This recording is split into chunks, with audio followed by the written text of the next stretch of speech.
A red car stops in front of a bank. Three thieves, Buddy, Darling, and Griff, quickly get out and enter the building. The driver, a young man named Baby, waits in the car. He always wears headphones and listens to music while he waits. Shortly after, the thieves return to the car and Baby does his job. He drives while blasting his song at full volume and, with exceptional skills, manages to evade the police by performing impressive maneuvers around the city. Even when a helicopter joins the chase, Baby outsmarts them by switching places with another red car. As they pass under a bridge, they finally arrive at a parking lot, change vehicles, and escape. Later, Baby buys coffee for the team while listening to music. They enter a building together where Doc, their boss, is waiting. Baby carries a recorder with which he documents the entire conversation. Doc distributes the robbery money. Griff, intrigued by Baby's silence, asks if he has any mental issues, but Doc assures him that Baby is a good kid who drives like no one else. Griff tries to intimidate Baby, but Baby ignores him. In the end, each takes his share of the money and they take the elevator to leave, while Baby appears distracted with his headphones. Buddy tells Darling that night they will go to a restaurant called Bacchanalia, and Darling replies that it is the best place to eat and drink in the entire city. Upon exiting the elevator, Buddy bids farewell to Baby, telling him he did very well, and recommends that the next time Doc calls him he shouldn't answer alone. Doc withholds the largest part of Baby's earnings and tells him he only has one more job to settle his debt. He hands him $10,000, a pair of gloves, and a disposable phone, assuring him that he will be in touch soon. Baby returns to his home, where he lives with his adoptive father Joe, who is mute and communicates with him in sign language.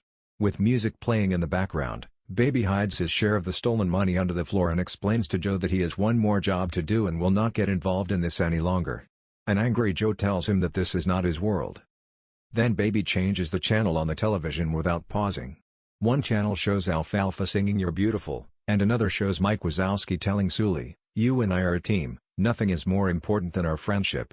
Later, Baby remixes the recordings of his meeting with Doc and the other thieves, turning them into songs.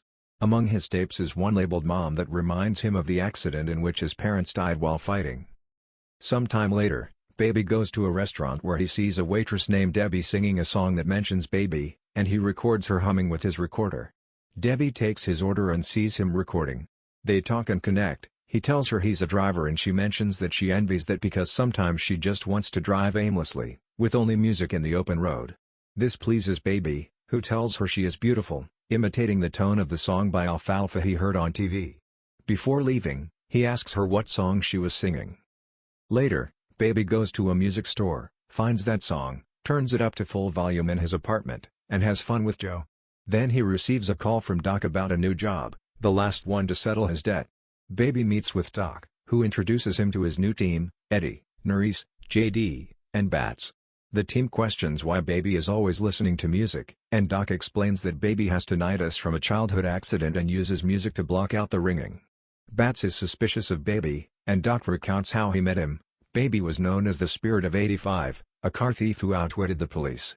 He stole Doc's Mercedes loaded with merchandise that ended up being discarded. Doc, impressed by his audacity, tracked him down, explained who he was and how much he owed. Since then, Baby has been paying off his debt and demonstrating his skill. Doc explains the plan while Baby listens to music. When Doc finishes, Bats doubts that Baby was paying attention, but Baby repeats Doc's instructions precisely. The next day, the team reaches their target, an armored truck. While Baby waits in the car with a song playing, the others execute the robbery. Bats takes out the guard and returns to the car. Baby, shocked by the guard's body, floors it. During the escape, a war veteran pursues them and fires. Bats tries to return fire, but Baby stops him by braking. Finally, they manage to cause the veteran to crash and lose him. Trapped in traffic, they abandon the car and steal another one from a woman with a baby. JD mentions that he forgot his shotgun, but they cannot go back. Baby guides them to a parking lot to change vehicles once again. Upset, Bats asks Baby if he ruined the shot on purpose, but Baby denies it. At last, they return to Doc to split the earnings. When Baby enters the office, he finds only Bats and Eddie. He discovers that they disposed of JD because the police could trace his weapon. Doc gives Baby his share of the money, tells him that his debt is now cleared, and orders him to dispose of JD's body, which is in the trunk. Baby takes the car to a junkyard and destroys it, triggering memories of his childhood, his mother singing, His father drinking, the iPod he received as a gift, the screams and his father's abuse toward his mother, and the fatal accident. Baby is a melomaniac, a true music lover. The film suggests that he listens to music all the time to cope with the tinnitus that resulted from the accident in which he lost his mother. But I believe there are deeper reasons related to the trauma of that accident and his mother's figure. Baby's mother was his world. We know she was a singer and that music was a fundamental part of her life, and by extension, of life itself. The loss of his mother was devastating and left deep scars that still haunt him. We have seen moments when the memories of the accident overwhelm Baby. It is clear that he has not fully overcome what happened. The ringing is a constant reminder of that traumatic day, and the music that connects him with his mother and helps him silence the noise becomes a way of feeling her presence, as if she were there comforting him and helping him cope with the anguish that the memory provokes. Now, another interesting aspect that might be related to the accident is Baby's behavior behind the wheel. Like with Doc, Baby was already stealing cars and driving recklessly before he met him. If we think about it, this habit might have been a way to try to deal with the trauma of the accident. By taking the wheel and recreating dangerous situations, perhaps unconsciously he was trying to confront it and regain a sense of control. However, that does not mean Baby was resolving his trauma. On the contrary, it seemed he was trapped in a cycle that pushed him to take risks over and over until he finally fell into Doc's hands and is on the verge of being trapped in the criminal world. After that, Baby goes to the restaurant where Debbie works. She greets him warmly, and the connection between them is evident. They talk about songs, and Baby tells her that he has different iPods depending on his mood. When Debbie hears his name, she can't believe that he's really called Baby. Debbie asks if his mother used to call him that, and he replies that sometimes she even told him that his mother worked at that restaurant and was a singer. Debbie has to run some errands and invites Baby to the laundromat. There, he shows her some songs and they talk more about their lives. Baby tells her about his hearing problems and how he misses his mother after the accident in which he lost his parents. Debbie suggests going out another day.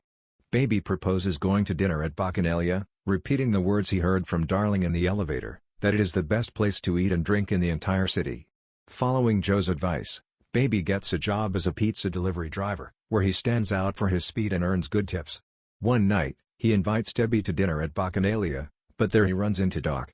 Doc approaches him and offers him participation in more heists. Baby refuses, but Doc threatens to hurt Debbie and Joe, leaving him with no options. The next day, Doc takes Baby to a post office to plan the next heist. He orders Baby to inspect the place to identify cameras, windows, and staff, and he is accompanied by Sam, Doc's 8-year-old nephew, so as not to raise suspicions. Inside, Baby surveys the location and Sam, surprisingly, identifies precise details. There is no bulletproof glass, there is an armed guard, 10 cameras, 11 customers, and 4 employees. Then they interact with a friendly cashier and return to the car to report the details to Doc. Doc asks Baby if he's in for the job, and Baby assures him he is. He responds, like Mike Wazowski to Sully on TV, "You and I are a team, nothing is more important than our friendship."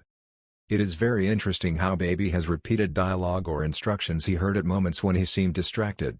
For example, he repeated the description of the restaurant he heard from Darling while he appeared absorbed in his headphones.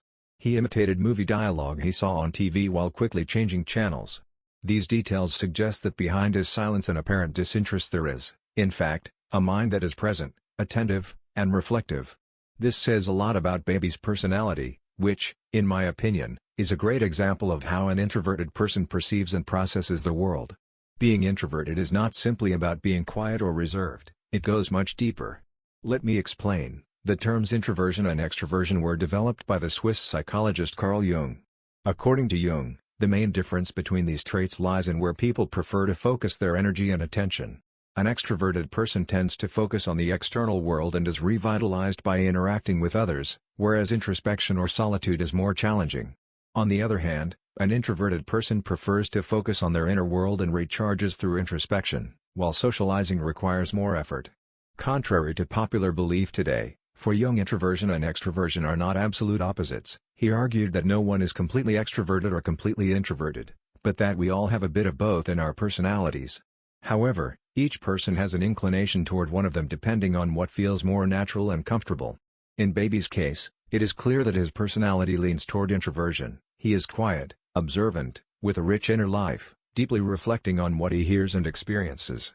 He also turns to creative alternatives that suit his way of processing the world better, like music, an individual activity that provides him with a personal space to express and manage his emotions without the pressure of social interaction or relying on words, which many introverts might see as limited or insufficient.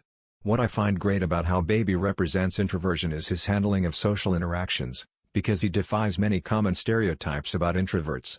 They are often seen as withdrawn, boring, or unable to enjoy social life, but Baby shows that this isn't true. He has no trouble interacting with others, he is simply selective. As I mentioned before, for an introverted person, social interactions often require more energy, so they reserve it for relationships or activities that truly matter to them.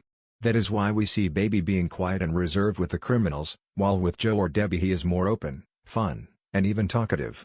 Baby does not avoid others out of insecurity or social anxiety. His distance has nothing to do with shyness, it is simply a careful choice about where and with whom to invest his energy. The rich inner life of introverts is not always evident, and perhaps that is why they are often underestimated in a society that tends to value extroversion, the external, the superficial, and the immediate. But being introverted is not a disadvantage, it is simply another way of being in the world, one that brings depth, creativity, prudence, and perspective to a world that often forgets to stop and listen. Baby calls out to Debbie, suggesting they escape together, and she agrees. Later, Baby meets with Doc to plan the next heist and sees Buddy, Darling, and Bats present. Doc has broken his rule of not using the same crew for more than one heist. Buddy tells Baby that he understands why Baby uses music to escape the ringing in his ears. He recounts that when he was young he also did crazy things like driving all night at full speed while listening to the radio, and that he had a special tape that made him feel as if he were flying. Then Buddy asks what Baby's favorite song is, and Baby shares it with him through a headset. Doc explains his plan for the post office and asks them to purchase weapons from El Carnicero, a trafficker, on the way to the meeting. Bats requests a stop at a store. There, Darling comments that it was romantic when Buddy stabbed someone for giving her a strange look, and she says that Bats makes her uncomfortable with his stares. Buddy asks if she wants him to eliminate Bats, but Darling tells him not to do it before the heist. In the warehouse, El Carnicero displays the weapons, but Bats shoots him, triggering a shootout. Darling is injured in the arm and Buddy loses control, but Bats explains that El Carnicero and his crew were actually police officers before. Before leaving, Bats throws a grenade at a car, causing an explosion at the scene. On the way back, Bats forces Baby to stop at the restaurant where Debbie works. Baby doesn't want to because he knows she is there, but Bats gives him no choice. Upon entering, Debbie notices Baby's concern and, acting as if she doesn't know him, takes the orders as usual. While they wait for their order, Bats comments that Buddy was probably a stockbroker with another wife and children. He earned a lot of money but overdid it, ending up full of debt. He was caught stealing from companies and fled to the desert with his favorite dancer, plunging into a world of money, substances, and chaos. Buddy remains silent, as if in agreement. When Debbie brings the bill, Bats pulls out a pistol to avoid paying, but Baby stops him by grabbing his hand. This makes Bats suspect that Baby knows her, but he leaves without causing further trouble. Before departing, Baby pays and leaves a note for Debbie, summoning her to meet with Doc again. In the note he mentions that there were problems. Bats tells him that El Carnicero and his men were police, and Debbie says she already knew since they were her contacts. Bats lies, claiming that they fired first, and Buddy and Darling back him up, while Baby watches them suspiciously. Doc warns that within a day the police will be after them with full force and wants to cancel the plan, but the other three insist on continuing. Finally, Doc asks Baby what to do and he suggests resting and doing the job in the morning. At 2 a.m., Baby tries to sneak away to meet Debbie, but Buddy intercepts him. Baby says he's going for coffee, but Buddy doesn't believe him and warns that if he doesn't plan to put effort into the heist tomorrow, he'd better go get his coffee and not return. He also suggests that if Baby is only there for the thrill and driving is just an escape for him, they should leave immediately. At that moment, Bats appears with Baby's recorder and confronts him for having recorded the previous conversation. Both Bats and Buddy begin to suspect him, but Baby explains that he just likes to use words to make music. Bats, not believing him, knocks him out. Later, Baby wakes up in front of Doc. Bats has taken his box of tapes from his home. Baby insists that they are mixes and plays some, including a conversation with Debbie. The group confirms that he indeed knows the waitress. Meanwhile, Debbie waits for him at the restaurant. The next morning, they go to the post office. Buddy and Darling use Debbie as a decoy, while Bats enters. In the car, Baby recognizes the post office cashier and gestures for her not to come in. She moves away and returns with a guard. The guard approaches the car, but the gang exits and Bats shoots him. Baby starts the car and, furious, Bats threatens him. Baby accelerates and crashes the car into a truck reinforced with iron bars, taking out Bats. Moments later, the police arrive and the gang exits the car to try to escape. Buddy and Darling open fire on some police officers, while others chase Baby. Baby runs through the city, enters a shopping mall to change his appearance, but the police catch him. He leaves the building and steals a car. While fleeing through the parking lot, he collides with a van that Buddy and Darling had stolen for their escape. Buddy and Darling, blaming Baby, try to get into the car to help him out. In the process, a shootout ensues in which Darling is taken down by the police. Devastated, Buddy continues firing at the police while Baby flees on foot and steals an elderly woman's car to escape. He plays music and returns the woman's purse before leaving. Baby returns to his apartment to find everything in disarray, with Joe on the floor. He calls Debbie's restaurant and leaves a message for his boss saying he's on his way. Then he gathers his hidden money and takes Joe to a nursing home. He apologizes for not having been able to protect him, but assures him that he is now safe. At that moment, the police arrive, but Baby manages to escape. Baby arrives at the restaurant looking for Debbie, but finds Buddy waiting for him. Buddy wants revenge for Darling's death and threatens to eliminate Baby. He is about to do so when a police officer enters the restaurant and heads to the bathroom. As Buddy gets distracted by another waitress, Baby seizes the opportunity to grab Buddy's pistol and shoots him. Baby and Debbie flee the scene. Meanwhile, the police officer approaches Buddy to see if he's okay, but Buddy shoots him. It may surprise you that Buddy ends up being Baby's final antagonist, but if we examine it closely, he is the perfect antagonist, serving as a mirror of what Baby could become if he continues down the same path. Let me explain. If we review their interactions, several interesting similarities become apparent. From the first heist together, when they met, it was clear they connected immediately. Buddy was, in fact, the only criminal who treated Baby with respect and even sympathy, probably because he identified with him. They both share a special love for music. Buddy mentioned that in his youth he used to drive at full speed while listening to tapes that made him feel free, something that clearly reflects how Baby lives his day-to-day with his iPod and his romantic relationships. They also have parallels. Both are in love with women who support them and are ready to take action. An important detail is that Baby took Debbie to the same restaurant where Buddy had taken Darling after the first heist, reinforcing the connection between their stories. A strong protective instinct is evident in both. Buddy is extremely overprotective of Darling, willing to confront anyone he perceives as a threat to her, and Baby, for his part, also showed violent impulses when Debbie was in danger, for instance, when he shot Buddy. Yet, there are key differences that separate Baby from becoming someone like Buddy.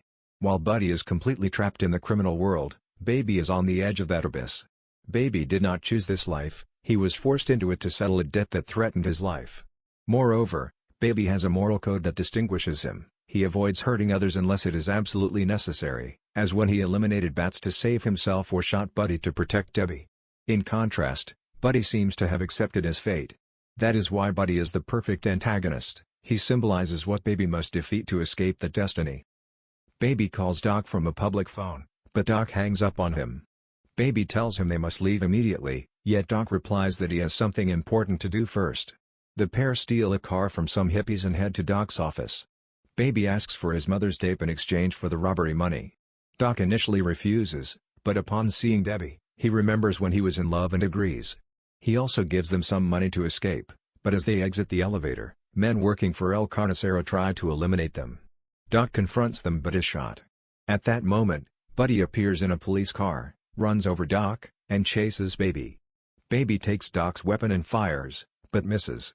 Buddy accelerates toward him, but Baby jumps onto the car. Baby and Debbie get into Doc's car, and Buddy pursues them in the parking lot. To throw him off, Baby switches cars and crashes into Buddy, pushing him until his car falls several levels. Baby steps out to check if Buddy is dead, but Buddy appears next to him with a weapon. Buddy fires near Baby's ears, aggravating the severe ringing in his ears. Debbie strikes Buddy from behind, forcing him to drop the weapon. During the struggle, Baby picks up the weapon and shoots Buddy in the leg, causing him to fall into the void and die. The next morning, Debbie and Baby travel by road. It seems they have fulfilled their dream of wandering aimlessly with music playing, but they encounter a police blockade on a bridge. Debbie prepares to flee, yet Baby stops her, kisses her, and exits the car to surrender. Baby, whose real name is Miles, is tried for the robberies. Several people testify in his favor: Debbie, Joe, the post office cashier, and the elderly woman whose car he stole but whose purse he returned, all describing him as a kind-hearted person. The judge sentences him to 25 years in prison, with the possibility of parole after 5 years. During his time in prison, Baby receives letters from Debbie in which she writes that she dreams of the day when they can be together, listening to music and traveling the road. 5 years later, Baby is finally released and reunites with Debbie, in line with the earlier suggestion that the final battle between Baby and Buddy was symbolic. By defeating Buddy, Baby eliminated the possibility of becoming like him. It was a transformative moment for Baby that culminated in his decision to surrender to the authorities instead of fleeing with Debbie. Unlike Buddy and Darling, who chose to escape together and became trapped in a life of crime, Baby took the opposite path, facing the consequences of his actions and accepting responsibility. In doing so, he secured a different future for himself and for Debbie. What this story leaves me with most is how our decisions and actions, although they sometimes seem small or inevitable, carry a weight that accumulates over time. Before we know it, they can pave a path that later becomes difficult to abandon. Often, we move forward without stopping to consider the consequences of our choices, as if each step did not matter so much, but in the end, all those steps add up and lead us to a place from which it might not be so easy to escape. Buddy reminds us what happens when we follow the wrong path, ignoring warning signs and never looking back. He became trapped in his own decisions without reflection, and that led him to a destiny he could never change. On the other hand, Baby shows us that there is always an opportunity to stop, think about what we are doing, and choose a different path. Of course, this is not easy because it means facing the consequences of our actions, but it might be the only way to build a better future. In the end, the message is that if you continue down the wrong path, you will reach the wrong destination, but we must not forget that it is in our hands to stop, reflect, and choose a better way. It may be difficult, but it could also be the decision that completely changes your life. Thank you so much for watching until the end, and don't forget to subscribe to our channel.